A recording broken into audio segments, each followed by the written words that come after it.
Nurse బయటుండమంది. Reports తీసుకుని వస్తారంట. అయితే కాసేపట్లో మీరిక్కడి నుంచి జైలుకి వెళ్తారో లేదా ఇంటికి వెళ్తారో తెలిసిపోతుందండి. అమ్మి జగదాత్రి, ఎవరు ఏమి అండం లేదని ఊరికే ఎందుకు నోరు పారేసుకుంటా ఉండవు? రొంతా భద్రం, ముందు వెనక చూసుకొని మాట్లాడు. అయినా మీరేంటి వదినా, అది పెళ్లి కొడుకు ఫ్యామిలీని అంతలా అవమానిస్తుంటే కూడా మీరేం మాట్లాడటం లేదు. జగదాత్రి, రిపోర్ట్స్ వచ్చాక నిజమేంటో తెలుస్తుంది కదా, అప్పటి వరకు ఎందుకు గొడవ పడ్డావు? సైలెంట్గా ఉండండి. సరే వదినా.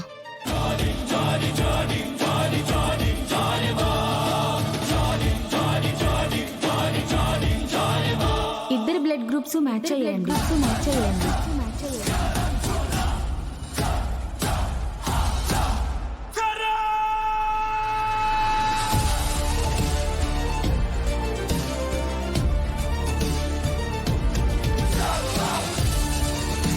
ఏందమ్మి జగదాత్రి, ఇప్పటిదాకా సంబంధం ఉందా బంధం లేదు అని ఏదేదో అంటివి కదా, ఇప్పుడేమంటావు?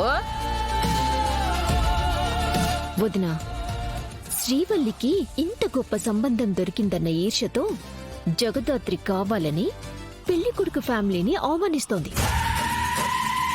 పెళ్లి చెడగొట్టడానికి చాలా రకాలుగా ట్రై చేసి ఏది కుదరకపోయేసరికి ఇలా వీళ్ళు రాజు తల్లిదండ్రులే కాదని నిందలు వేసేస్తున్నారక్క. సరే, ఇప్పుడు అందరి అనుమానాలు తీరిపోయాయి కదా సిస్టర్, వీళ్ళిద్దరిని తీసుకెళ్లి బ్లడ్ తీసుకోండి.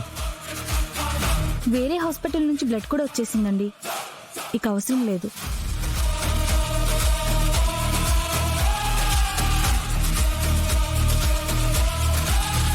కేదార్, చూస్తుంటే అత్తయ్య వాళ్ళు మళ్ళీ మేనేజ్ చేసినట్టున్నారు. వాడు ఖచ్చితంగా వీళ్ళ కొడుకైతే కాదు. నాటకం బయటపెట్టి నిజం అందరికీ తెలియాలంటే మన ప్లాన్ బి మొదలు పెట్టాల్సిందే.